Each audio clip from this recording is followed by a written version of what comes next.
you... Because we assume things, because we might see... So the Quran made the following prediction. In chapter number 30 of the Quran, the first 5-6 verses, it made the prediction that the Roman Empire would defeat the Persian Empire 3 to 9 years at the time of that revelation. So it will be from 3 to 9 years, and it will be in a nearby land, and that the Muslims would rejoice. Now, if we have a probability theory... Weak at that time, very weak. Excuse me, my friend, I'm just... sorry, I don't understand. What? Oh, sorry. Muslim was very weak. Oh, yes, sorry, I thought you were... Yes, yeah. So the Roman Empire was very weak at that time, which was another important point. Now, my point is we have a probability theory, yeah, machine here. We're putting in these 4 variables. Variable number 1, the time period. Variable number 2, the geography. Variable number 3, who will be happy, who will not be happy, because it says the Muslims will rejoice. And variable number 4, if you want to accept this understanding, is who is going to beat who, right? And by the way, there's the 5th variable, because some scholars say, and this is a new thing, but some scholars say that even there's a geological variable, because it happened in a part of the earth which was very low in terms of the geology, the geological disposition of that place. Now, all of those 5 things happened exactly the way the Quran said it would happen. Now, I want to tell you something, right? So far, the Roman Empire has collapsed. That's where I got to from you. No, the Roman. What was the other geological? I didn't say it collapsed. I said it was the Roman Empire was on the brink of collapse. The Roman Empire was on the brink of the Roman Empire was on the brink of collapse. The Quran predicted that in 3 to 9 years that it would come back and defeat the Persian Sassanid Empire. Yes, and therefore this prophecy, you could say, or this prediction materialized exactly the way the Quran is. Is there any prediction now for modern times then? Absolutely. I like the questions. He's got good questions. I like his questions. But so because you did admit the first question you said was, have you got any predictions? So I said yes, the predictions. Yeah, you're telling me, and I'm no, fair enough. So now you've asked a secondary question. Into a modern no, I like you at the point. Because this world at the moment is a very interesting situation. Yes. You have states in the names of religions. Yes. Everything from a Jewish state to Islamic states to Christian states. Yes. In certain places you have atheist states. Yes. We have Stalinist states. Yes. So where does this all fit into the predictions that were made? I like your question, and I'm going to answer your question directly by saying to you that the Prophet Muhammad ﷺ in a hadith that was narrated in the book of Ahmad. Ahmad ibn Hanbal was a hadith person. He said that after me there will be 30 years of Khilafah Rashidiyah, which is the rightly guided caliphs. And we know for a fact from history that there was exactly 30 years of rightly guided caliphs. He predicted this. He said that there will be 30 years, and we know that the 4 caliphs, which are Abu Bakr, Umar, Uthman, Ali, if you add all of their reigns together, it's exactly 30 years. He said after that what will happen is that you will have a monarchy. Yes, we're talking here about the context of the Islamic states or the Islamic governance. But there has been kings within the Islamic states. So as we know, after the Khilafah Rashidiyah, there was a monarchy. He said after that, there will be and the words I use are like people that are grabbing on in an authoritarian way to power or to the possessions. Mulkan Addan. Yes. Pardon? Is legal in Islam? No, I'm just talking about what it says in the hadith. Prediction. No, because talking about predictions. Well, predictions, yeah. So after that, yes. So as we know, there was a dictatorship, or there are dictatorships in the Muslim world for the most part. This is a prediction, but you say this is not specific, my friend. I say fine, okay, I agree with you. So the Prophet went even further. What did he say? Otherwise I'll predict you're going to get stung. I like it. He said that the Muslims will, listen, he said the Muslims will conquer. It's about the Quran. Yes, he said the Muslims will conquer Misra, Egypt. Yeah. He said the Muslims will conquer the Roman Empire. And he even went further. He said that when you conquer the Roman Empire, yes, he was telling one of his Sahaba, he said you're going to have, yes, the jewels of one of the kings then. So he went so far in his prediction. The Prophet ﷺ, he predicted so many things that, I'm just starting with the geographic and political things, and we'll go into some more sociological things. He predicted in some riwayat, as in Ibn Kathir's book Al-Bidayah wa-Nihaya, yes, he said that the Prophet Muhammad ﷺ predicted that the Muslims will go into India, Al-Hind, and he said also Sindh, which is Pakistan. he predicted that the Muslims will be in Mashariq al-Ard wa Magharibiha, that they will basically expand eastward and westward. He predicted, and by the way, this is a hadith which is sahih, a prophetic saying which is sound. He predicted furthermore, so these are the things which are predicted by the Prophet. Now I want you to imagine something. Someone who has a very small following of 10, 20, 30 people in his early days is making predictions that Islam will spread to these massive empires and will go into the houses of all of these people. In fact, there's a hadith that says Islam will enter the house of every person. What does that mean? I'll tell you what that means. There's even a hadith that says that there will be like a light in every house and it will be a fitna for the people, which means it will have a trilling effect. Let me ask you a question. This, the scholars have said, is TV. Is TV. So go ahead. Because I can now, thank you. And that's just some of the things. There's so many. Right, forget the religious angle for a minute. Put the human angle. You're a human, I'm a human, right? Put the angle in. So a lot of mind control goes on in humanity. We're designed by our genetic makeup to be very, very good at mind controlling each other in certain ways and arguing and debating like we are now, which is great. Now, I think this is more of a discussion, which I like. Yeah, go ahead. The issue for me is that then a prediction or a call to war against those forces? In other words, if all these predictions of Islam will take this, Islam will take that, Islam will take that, whatever, it was if somebody is clever on a mind controlling literature, writing mind controlling literature at the time, it's almost like a call to arms. It's almost like. No, I like what you're saying. No, it's a good question. On Islam, just to yes. I'm balanced. Yes. Onward Christian soldiers fighting as to war and the whole thing. So religions have stood up. Yes. And how would you get if you go back? So you're saying if you go back to Henry IV, for example, which I know well from Shakespeare, and he's once more into the breach, dear friends, once more, right? Close the wall up with our English dead. Basically, it was a call to war. But what it is, you could wrap it up by saying, well, one day, we could say one day Britain will have this, and this, right? And it's almost like we want this, and this. I see your point. See where I'm playing. So I'm not saying it is, listen, because I wouldn't be able to prove this anyway, either way, because I'm not in that time zone. But that's why I put the doubt of this whole thing, putting the human psyche into religions, not just Islam, religions in general, or control, but religions. If you then move to fascism, if you move to the camps, if you move. By the way, I don't disagree with you. So you see by the way, I think part of what sometimes people will come with a view. By the way, slightly different way. Why this is. Let me tell you something, right? I like the way you put that, and I'll tell you something. I think a lot of what you're saying is actually true. Not about the call to war, because the call to war is not a call to war. How do we know it's not a call to war? Because it was khabar. Right, no, I can see what you're saying, but and by the way, I'll tell you why it would not make sense for it to be a call to war.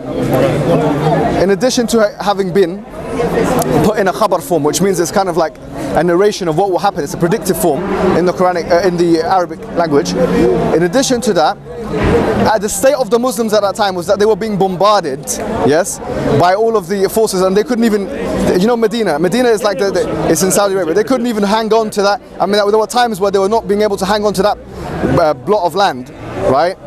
And so for someone to make predictions in that context of Muslims going here and there would seem a little bit above that person's pay grade, really. Yes. However, yes. But but what I was going to say was that your point is correct. I think you're right to say that religion. Listen, I'll admit to you right now. Religions control people, but it's not just religions that control people. It's human ideologies that control people as well. So me and you both agree. You can't have religion without the human issue. No. Fair enough. I accept that. So I don't disagree with you on that. I think that religions do have a part in controlling people. And I think that human ideologies, like even liberalism, funny enough. I mean, don't forget, liberalism was spread by the sword. Napoleon was a liberal. The British Empire were liberals. Yes, the Americans are liberals, but they annihilated the native population there. So I don't think I disagree with you that people that have an ideology, could potentially. I mean, this country you're standing in now and having your freedom of speech. Yes. At Hyde Park has come from no ideology. Indeed. The British. Indeed. Based in effect on a Christian. Christian. Good point. History based on. We have a religion here. It's based on a. I like that. A nasty. I like that. Basically, wasn't it? But the point, yes. So you should look at this whole thing. But yes. So I've just given you one set of predictions. I'm going to give you another set, because these are all sets of predictions which relate to the you could say there's another landscape which is this sociological landscape, which the Prophet predicted certain things. He said there will come a time. First of all, he predicted the fact that interest or riba will be widespread, which is obviously now the capitalist system is based on riba, on interest, yeah. On money, yeah. Yeah, no, on the fact that you have exploitative interest usury systems. Yeah, because I know in like Islam you have. You're not allowed. Yes. Banks. Yeah, I know. That's right. So that's one. Number two, listen to this interesting prediction. The Prophet predicted there will come a time where sexual fornication outside of the precincts of marriage will be so widespread that new diseases, he said, لم تكن موجودة من قبل. He said diseases which were not there before will come and inflict that. That could have been seen. Anyways, so that is exactly. No, but this is something which is a prediction of the future, right? I'm trying to work out where he got it. Right, that's a good question. Where did he get this from? So the fact that diseases, sexually transmitted diseases, new sexual transmitted diseases, this is something which is predicted by the Prophet Muhammad. The Prophet Muhammad ﷺ, he also predicted there will come a time where women will change their dress code. Because if you think about the medieval period until now, there was a completely different dress code. Even Christian women were dressed in a certain different way. He called women as going to be dressed ariyat kasiyat, meaning they'll be dressed fully, but actually it will be seeming like they are naked, meaning either they wear transparent clothing or they wear very tight clothing. And this, of course, is what we see, isn't it? If we just walk around the park. I mean, if I may say so, they did wear quite tight clothing in the Greek empires and things like that. All I'm trying to say is because we've got a period this, haven't we? Yes. We're not period in 2016, we've got a period back in 600, 500, whatever it was. And I suppose at that point, if you look at the history of the empires that they had at that point as well, and what they were seeing, there were a lot of fornications going on. If you think about the Roman Empire, the Roman orgies and goodness knows what went on, yes, they were the best. If you want to have a party in those days, go to the Romans, they were great at it, okay? But you know what I'm trying to say? What we're talking about is dress code, though. We're talking about dress code. The dress code is there for a reason. The dress code is almost a controlling issue on the woman to ensure the woman doesn't become that one with the short skirt and whatever. Yeah, that could be listen. Let me tell you something, right? Are they man-made? This is my point. Look, as I said to you before, that's how I see it. it's fine. You can see it that way. But the thing is, when a prediction materializes, we have to call a spade a spade. This thing the Prophet said, this thing happened. You see what I mean? Right? No. Yeah, look. And you have to understand something. When someone makes a prediction, if I'm going to stand here and make 1,000 predictions of the future, 1,000, or let's say 500, or 100 even, I'll make 100 predictions of the future, yes? Or I'll make predictions that certain things are definitely going to happen. So what's the prediction for now? So, I mean, 2016. But what did the Prophet Muhammad predict for now? Well, interestingly enough, there are certain things that. My lifespan. That's all. No. Interestingly enough, there are certain things that are mentioned in Hadith which relate to our context today. So let me give you a couple of examples. Once again, going to the book of Ahmad, the Hadith book of Ahmad, he says that basically the nations, it has almost come time that the nations, the non-Muslim nations, will divide the Muslim nations, and they will split the food, the Muslim nations, as if it's food on a dinner table. And we know for a fact that at the time of, in the early 1900s, with George Picot and Mark Sykes, that there was this exact reality, that there was the splitting, literal splitting of the Muslim empire, the then Ottoman Empire, which then the colonial powers came to take control of. So even today's context could be related. The Prophet ﷺ, he also said that the Turks and the Arabs will fight, and this is related by Ibn Kathir in his book Al-Bidayah wal-Nihaya, that the Turks and the Arabs will fight, which did happen in the early 1900s when the Ottoman Empire was reaching its end. The Arabs fought basically the Turkish people. So once again, this is what you've done, if I can say. Yeah, the Arabs have had it. You've given it in a context, and I thank you for this, because I'm quite very interested in it. And I can understand where you stand, and maybe you're seeing where I stand because of maybe our different routes. Yeah. No, I'm happy with it. So we've gone down different routes to get to where we're standing together now, right? So therefore, my route's going to be different to the upbringing maybe. No, fair enough. How you've learned. Yeah. Why we are the sum of how we are, right? So I try to have a wide view. That's why I try to find out these things. I've travelled a lot. I've been to Muslim countries. I understand many I've been to Sunnis and Shiite countries and all sorts of that. You've been to Iran? I haven't been to Iran, but I have been to the Maldives. I've been to the. Which one is Shia that you've been to? Just out of interest. I've been to Saudi Arabia. That's not Shia. No, I've been to the Maldives. Right? That's Sunni as well. That's Sunni. Yeah. Okay. And I've been to Jordan. Sunni. Yeah. And I've been to Egypt. No Shia countries there. Right. Okay. But anyways, but you see there's a conflict between the religion. Yes, that's right. Like the Jews have the Reform, the Liberal, the Orthodox. And interestingly enough, that conflict is mentioned in a hadith as a prediction. Yeah. But do you see what I'm saying? So you're talking from a Shia. No, I'm happy you mentioned that, because now we go back to our to Christianity. You'd not be having an argument whether we're Catholics or Protestants. It's all no, I'm happy that you mentioned that, because actually I'm trying to think if I have. That's mentioned in a hadith. No, Sunnis. That's Sunni as well, isn't it? And by the way, I'm happy that you mentioned Turkey, because one of the hadiths, one of the predictions, once again, let me tell you something. One of the predictions is that the Muslims will, and the actual word that's used is Constantine. Constantine is modern day Istanbul. Obviously at that time it wasn't part of the Constantinople, right? At that time it wasn't part of the Muslim Empire, but the Prophet predicted that the Muslims will overtake this place, but they will do so in a way which is non-violent. They will go to the doors of that place and they will be screaming Allahu Akbar or shouting Allahu Akbar and going into the place. Sorry, I went off my own track. The point is, look how many predictions. If we put this into a tally, I mean, let's use probability theory here. One issue, and the issue is, I understand that, but we still live in a world, okay, where there are Christian interests, Jewish interests, Muslim interests, and we haven't taken into account the whole of China and Asia that believes in Hinduism, Sikhism, Buddhism, Zoroastrianism.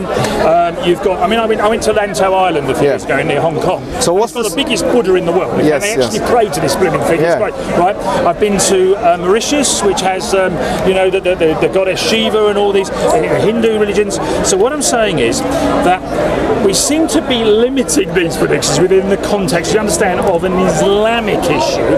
I want to know on a global issue how Islam is suddenly going to take over China, and have you predicted that they're going to take over the Japanese continent? That has a completely. There's no prediction of that. Why? Because that's part of the world. There is a Stalinist state just to the north of Korea, for example. Yes. But I mean, it hasn't happened though. Doesn't seem to be the end of that. Yeah, no. So if it really is, as you say, a prediction that Islam will spread around and do all these, it's not really taking the whole world. It's taking a bit of it. It's not really. Well, I mean, the prediction is specific. That's the whole point of a prediction. Chinese, you understand At that time, the Chinese are not. At that time, Chinese won 800 million. Part of China was.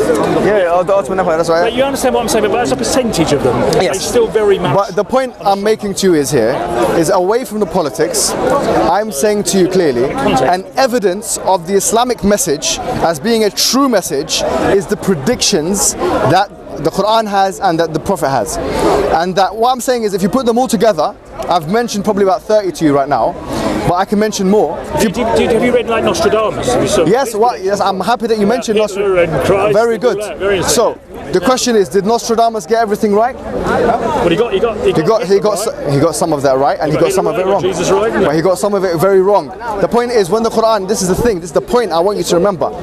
When the Quran makes a claim, now if I'm making a claim, it's very dangerous for someone to make a risky claim like this. I want you to remember, when the Quran or the Prophet makes a claim about a future event, that especially if the Quran or the Sunnah is telling us that it's going to happen within a certain time in a certain place, if it doesn't materialize, do you know how much that puts into jeopardy the Quranic and Islamic message? If I said to you right here, look, I mean, sorry to do this, but I'm a magician. I know the future. Look, the next who's playing now? You know, maybe in the future, I don't know. Like there's no one playing now because the Premiership is not on, is it? The Premiership Cup is it on yet? Is it on? As you speak all right. now, if I say, look, back to Arsenal are playing at the Emirates Stadium. If I said to you, look, Arsenal's going. If I said to you, Arsenal's going to win exactly 5-1, and they're going to and who's going to score? Arsenal's going to win 5-1. This person's going to score. That person's going to score in this minute and that minute. That's Paddy Power's problem, isn't it? Paddy Power. Okay, so if I go to William Hill and I say this, my question is, how much money am I going to make? Big money. If I'm going into that depth of a prediction, because the odds are so unbelievably against me. Now imagine if I say this and it goes wrong. I want you just to imagine for a second. If I say, look, you know what's going to happen? Arsenal's going to win 5-1, and this person's going to score, and that person's going to score, and you know, it's going to be an on goal there, some whatever, and this is going to happen. And if it doesn't come to materialize in the way that I've said, My question is, how much would that put into jeopardy my authority? Completely, that's it. I'm finished. The thing is, no longer can you say that, you know. Aspects of predictions that you've mentioned, and I still go back on the point though, that the world is full of people making predictions, okay?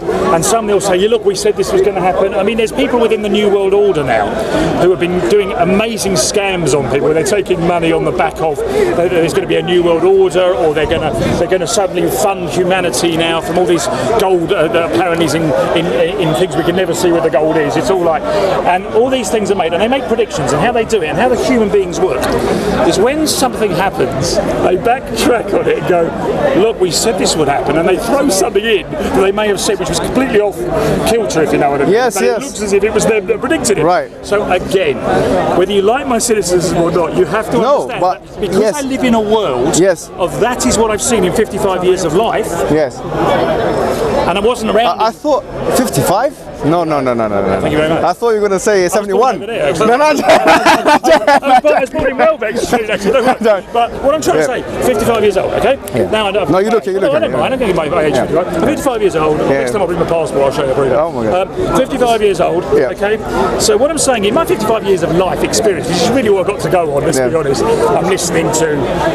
I've been schooled in religion. Yes. I listen to religion. I listen to debate. I travel the world. Yes. I see all this. Yes.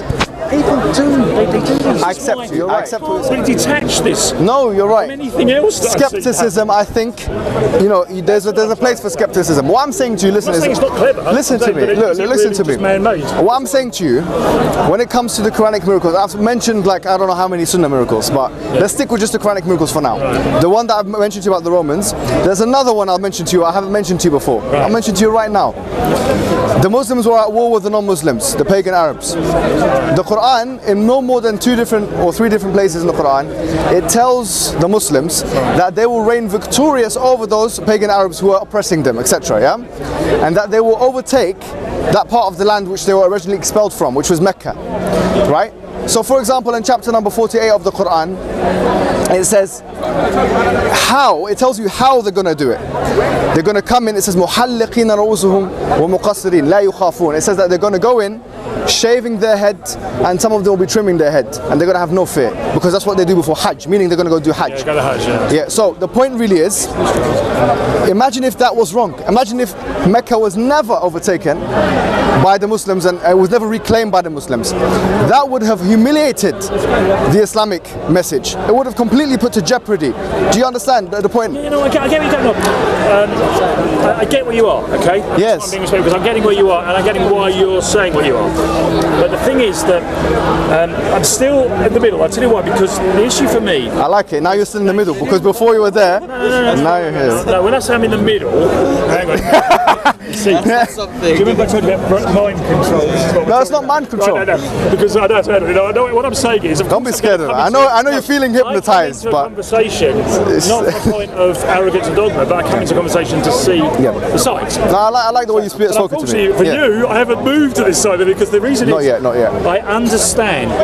Now, what I would do, if I'm going to say to the religions in general, and also Islam, if I can be complimentary about it, is very clever if it's got all these people to believe in this for all these... hang on, very clever. Great mind games. That's how I see it.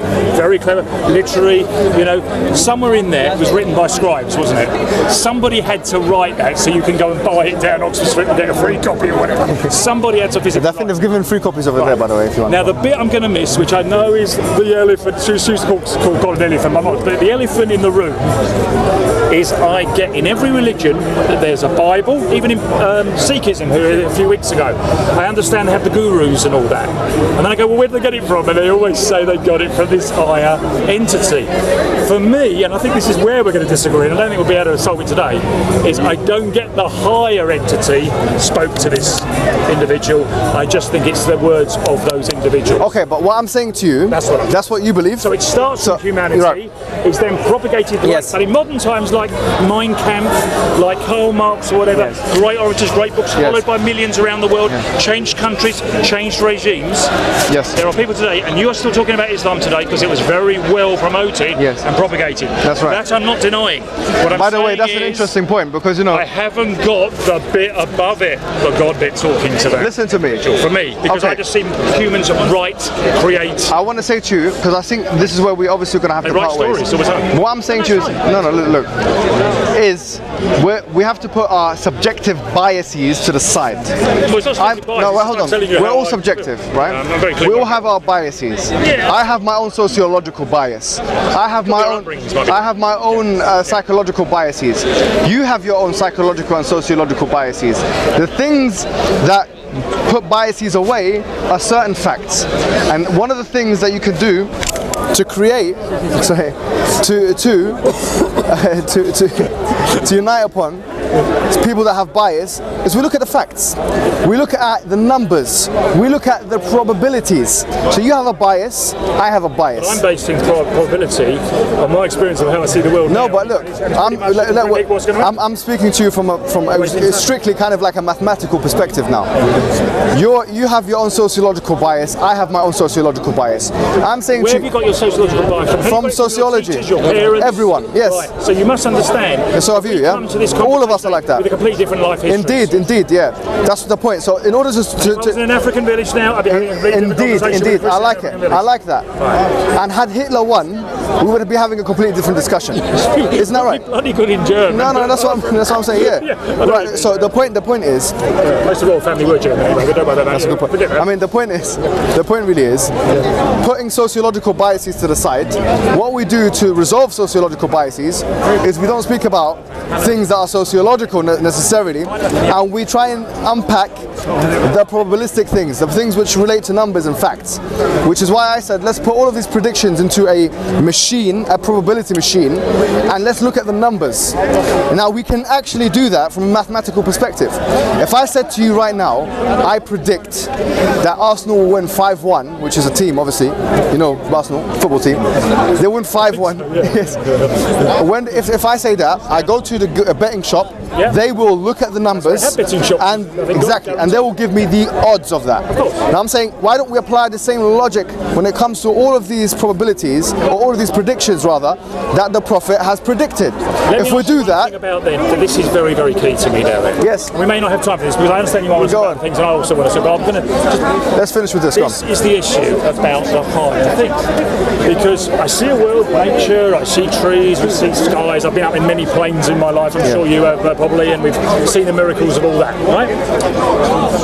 When religious people talk, or based on religion or ideology or whatever, where the logic suddenly goes away from the humanity is when they talk about things like the higher deity, heaven and hell, all this. The heaven and hell descriptions are almost human descriptions of what would happen of going from a Mauritius pleasure beach to putting into a furnace, right? You know, and they are pretty much human concepts. I mean, the Prophet Mohammad said, just in relation to that. If I'm a naughty boy, hang on a second, if I'm a naughty boy and I'm going to go to hell. Yes.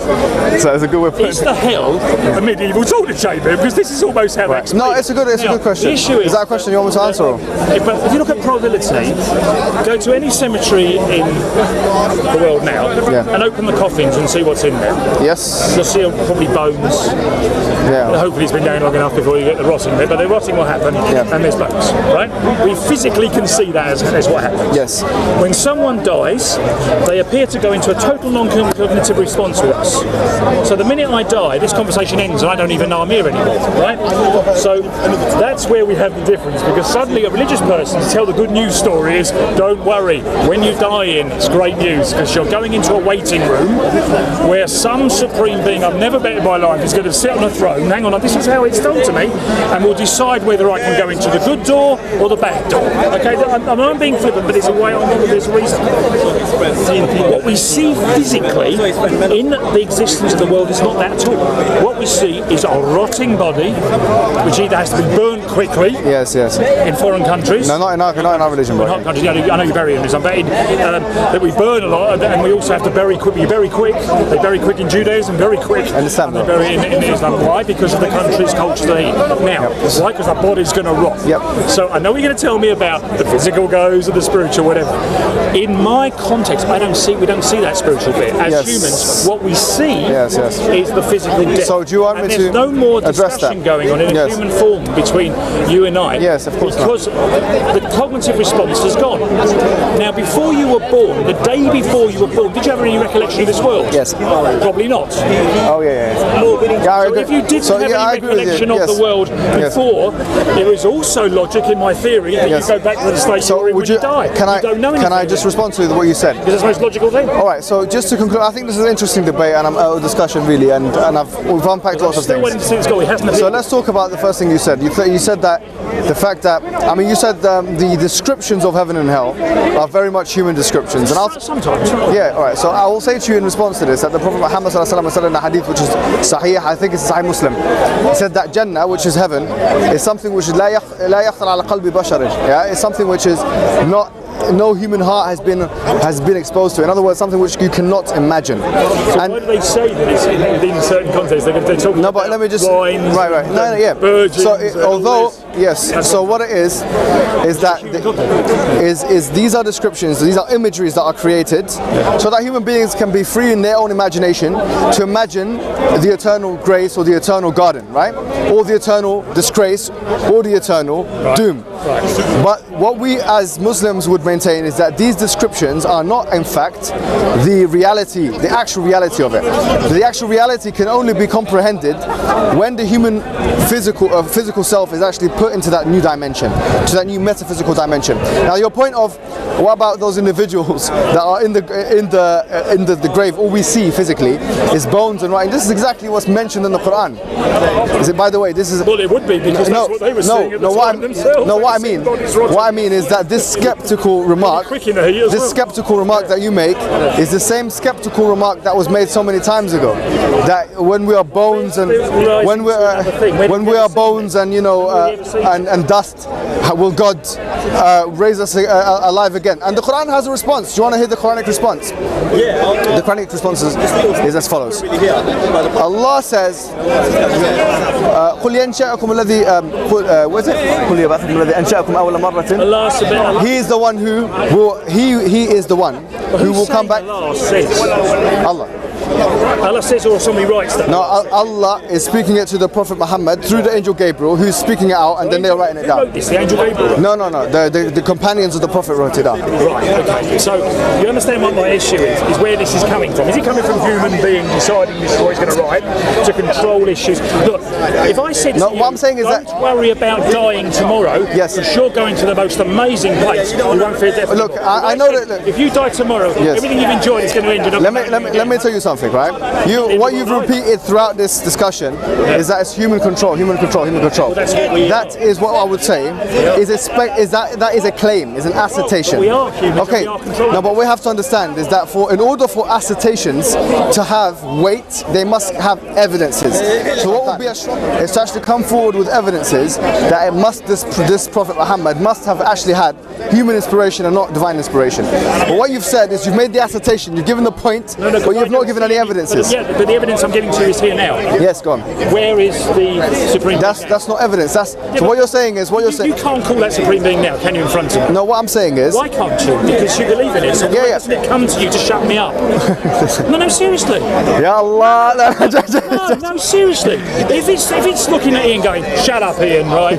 Why isn't it coming and telling me off? The reason is, in my theory, it's not there. This is exactly what I've never seen it. We believe that the followers of Moses were asked the same thing. They said, Arina Allah jahratan. Let us see Allah plainly.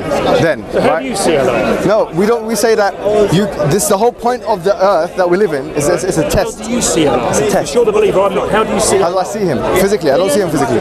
So what do you see? What do you see Allah is? Because obviously you believe in him. I logically deduct that God exists through logic. Logic. Yes. And by the way, by the fact, your principle that you've based your argument on is the lack of evidences prove to me that God doesn't exist. What I'm saying saying to you is, lack of evidences are not an evidence.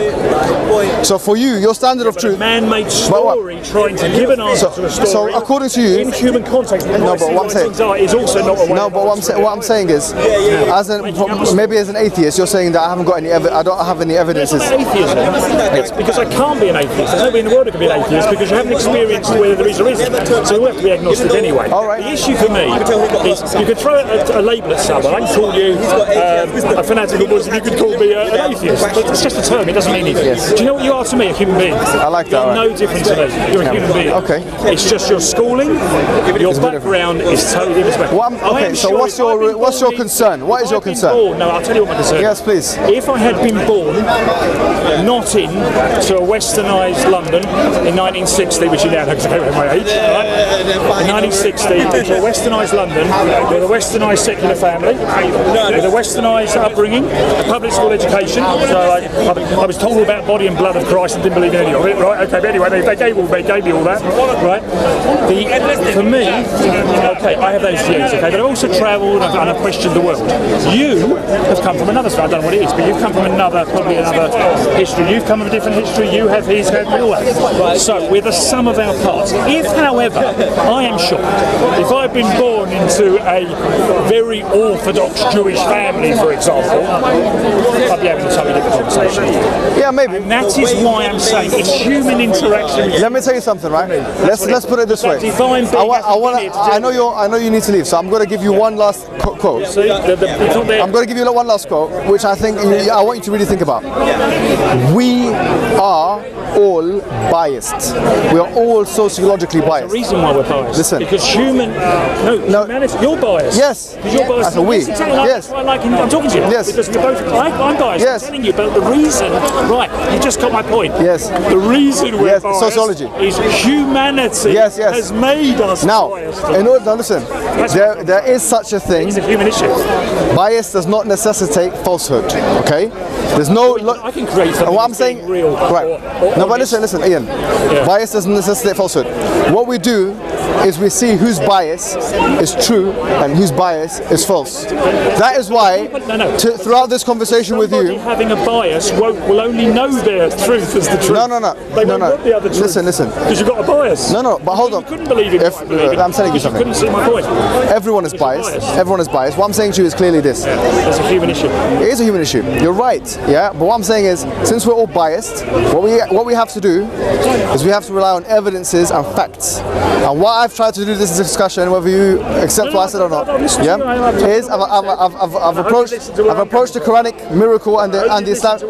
Yes, I do. I've approached the Quranic miracle and the Islamic miracle from one angle, which is the miraculous predictions that are predicted. And I personally believe that is an evidence. Now, whether that fits your standard of truth or not is your decision. And I'll say to you, listen, it's been a pleasure talking to you. Very good. And I enjoyed it. Yes, I enjoyed it as well. I enjoyed it. If I can add